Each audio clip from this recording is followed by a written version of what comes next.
آقا کریم نے صفوں کو سیدھا کرنے کی تلقین کرتے ہوئے کہا کہ مت سمجھنا کہ میں صرف آگے دیکھ رہا ہوں، میں آگے بھی دیکھ رہا ہوں، میں پیچھے بھی دیکھ رہا ہوں، تمہارے رکوعوں کو بھی دیکھ رہا ہوں اور دلوں میں پیدا ہونے والے خشوعوں کو بھی دیکھ رہا ہوں۔ یہ حضور کی نظر کا کمال ہے۔ اور حضرت عبداللہ ابن عباس رضی اللہ تعالیٰ عنہ فرماتے ہیں کان رسول اللہ صلی اللہ علیہ وآلہ وسلم یرا فی اللیل فی الظلمہ کما یرا فی النہار فی الضوء۔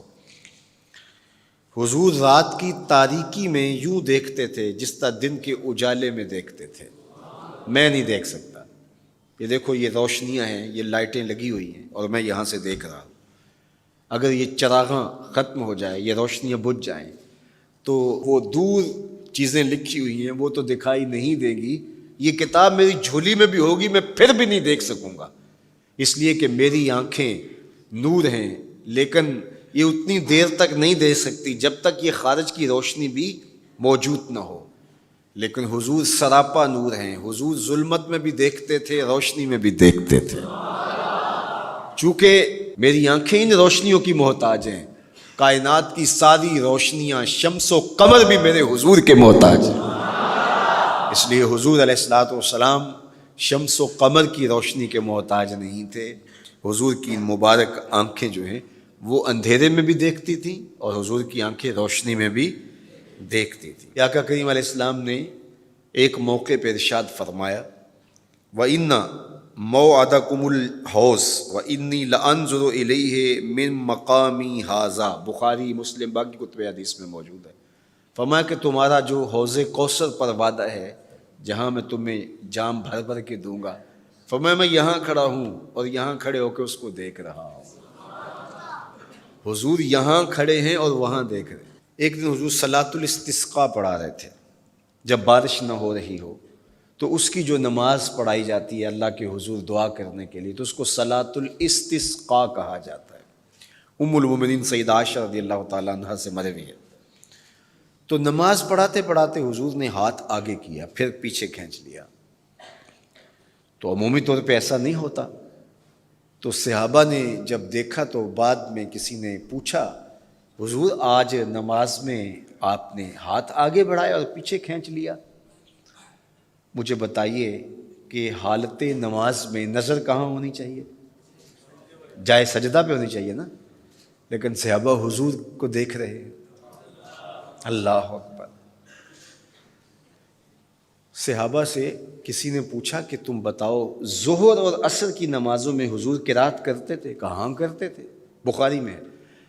تمہیں کیسے پتہ ہے کرتے تھے؟ کہا نحن نعلم باضطراب لحیتہ، ہم حضور کی مبارک داڑھی کی جنبش سے اندازہ کرتے تھے کہ قرات ہو رہی ہے۔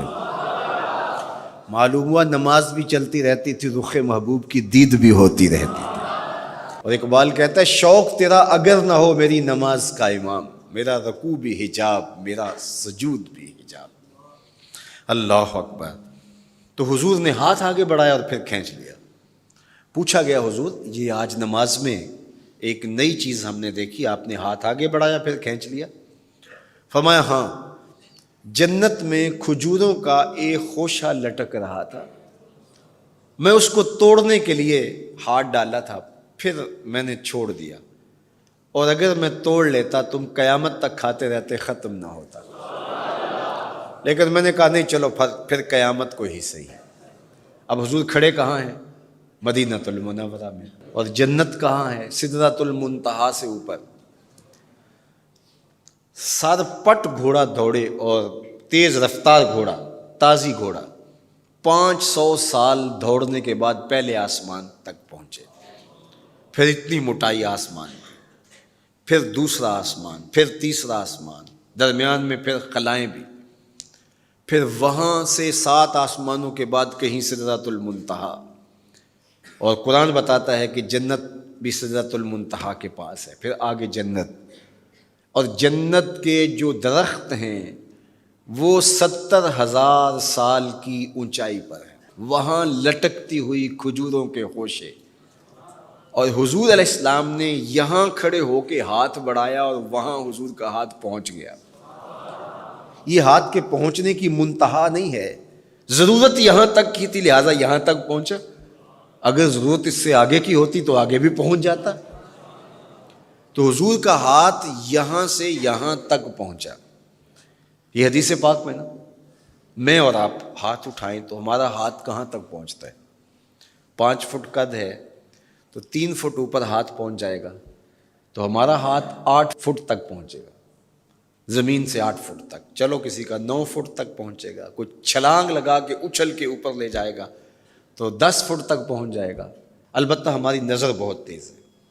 ہماری نظر پہلے آسمان کے ٹمٹماتے ہوئے ستارے دیکھتی، دوسرے آسمان کے ستارے بھی دکھائی دیتے ہیں، تیسرے آسمان کے ستارے، چاند سورج ہمیں دکھائی دیتا ہے. ہمارا ہاتھ 3 فٹ تک یا 10 فٹ تک پہنچتا ہے، نظر تیسرے آسمان تک پہنچتی ہے. اور جس کا ہاتھ جنت تک پہنچتا ہے اس کی نگاہ کہاں تک پہنچتی ہوگی، اس کی نظر کا کمال کیا ہوگا. اس لیے فرمایا انی ارا ما لا ترون واسمع ما لا تسمعون.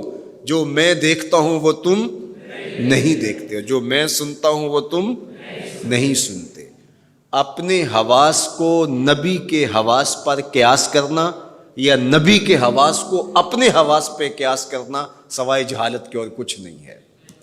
چے نسبت خاک را بعالم پاک، کہاں ہم کہاں ان کی ذاتیں بابرکات. اس لیے فرمایا انی ارا ما لا ترون واسمع ما لا، جو میں دیکھتا ہوں وہ تم نہیں دیکھتے، اور جو میں سنتا ہوں وہ تم نہیں سنتے. اللہ اکبر. ہماری آنکھیں تو چمکتے ہوئے سورج کو دوپہر کے وقت نہ دیکھ پائیں، چندھیا جائیں، آنکھوں میں پانی اترنے لگے، اور محبوب کی آنکھیں بے حجاب دیدار رب کریں. اور قرآن کہے ما زاغ البصر وما، آنکھ چندھیائی بھی نہیں اور حد ادب سے تجاوز بھی نہیں کیا.